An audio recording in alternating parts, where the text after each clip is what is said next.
Bonjour, alors je m'appelle Hortense et aujourd'hui je vais vous montrer comment on fait les ombres sur un portrait de face avec de la technique du crayon à papier, de la gomme et de l'estompeur. Donc là on a un crayon à papier 2B, donc c'est plus gras que le HB de base.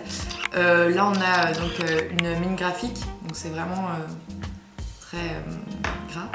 Là on a un estompeur. En fait c'est comme du papier buvard mais mis en petit stylo. Et là on a une gomme qui va nous servir mi-pan.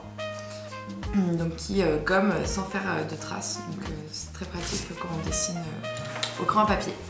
Donc je vais faire juste une tête de face de base on va dire. Donc là on a juste un ovale, voilà.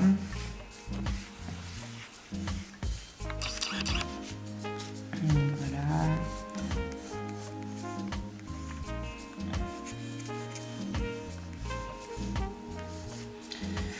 Donc c'est pas forcément ça l'intérêt, mais voilà, donc quelques cheveux qui partent ici, le début des oreilles.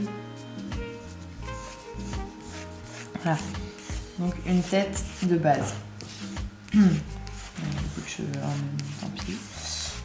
On a donc ici on aura donc les sourcils.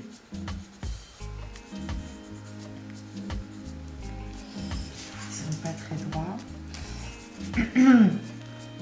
Donc les sourcils. Voilà. Donc les yeux.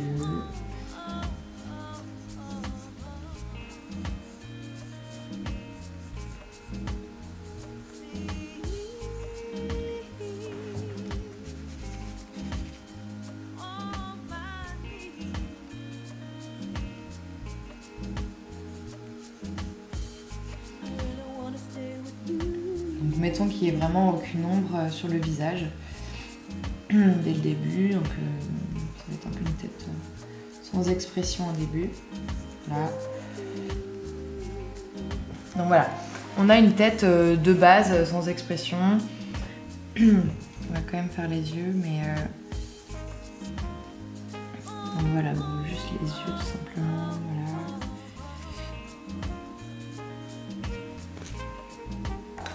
Alors, on va commencer à noter les points, les zones d'ombre. Donc, mettons que la lumière vienne de là et que l'ombre soit ici. Donc, ce sera sur la moitié du visage. Mais il faut noter que le visage a des endroits plus bosselés que d'autres. Donc, par exemple, sous la racine des cheveux, il y aura une zone d'ombre.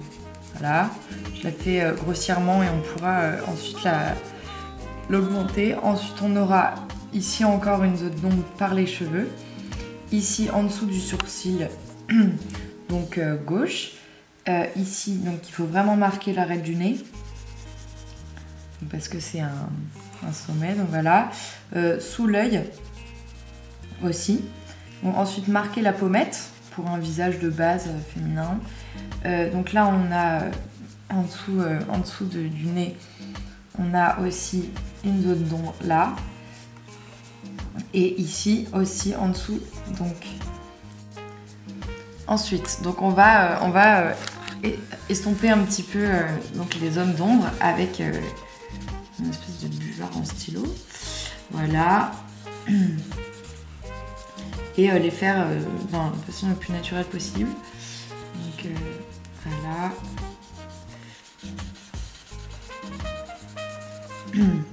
Notons qu'il y aura aussi de l'ombre donc sur les lèvres. Il faut beaucoup marquer la commissure et l'intérieur, voilà. Comme ceci, et aussi le nez, du nez. Ensuite, un peu plus marquer les sourcils. Et alors les yeux, au-dessus, il y aura vraiment une zone d'ombre qui sera presque noire. Voilà, et en dessous aussi. Voilà.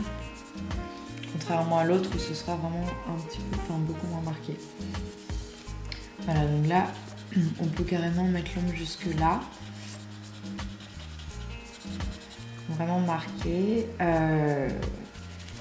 et éviter qu'il reste des traits en trop. On peut le faire à la main après, comme ceci.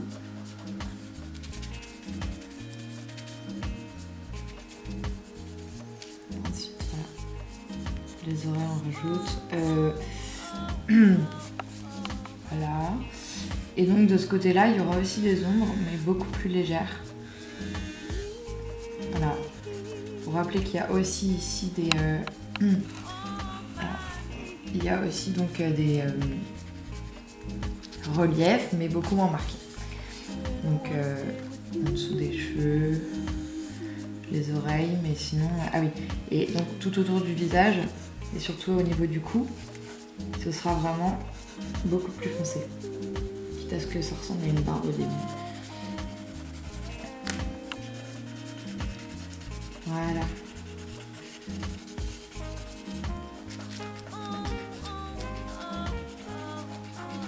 Donc pour un rendu plus affiné, on va faire avec le doigt et faire attention à ce qu'il ne reste plus des marques, qu'il y avait à la base pour montrer les points qu'il faut plus à son verre.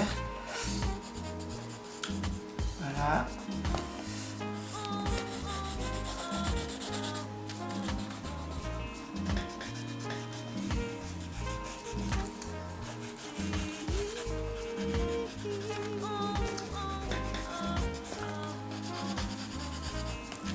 Donc, hop.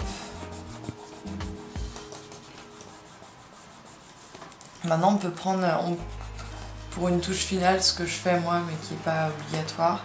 Moi, je prends, quand on a vraiment bien un estompé, voilà. Je vais prendre en général la gomme pour donner pour redonner un endroit plus clair. Par exemple, on peut avoir à côté des cernes, au niveau du nez, comme ça. Au niveau du nez, au niveau de la bouche, au niveau du menton et au-dessus du sourcil. Voilà. Donc j'espère que vous avez apprécié cette vidéo et refaites plusieurs fois pour vous souvenir. Notamment, vous pouvez regarder quelqu'un au soleil avec une lumière de ce côté-ci pour vous imprégner des ombres et ensuite pouvoir les refaire de mémoire. Voilà, bonne chance.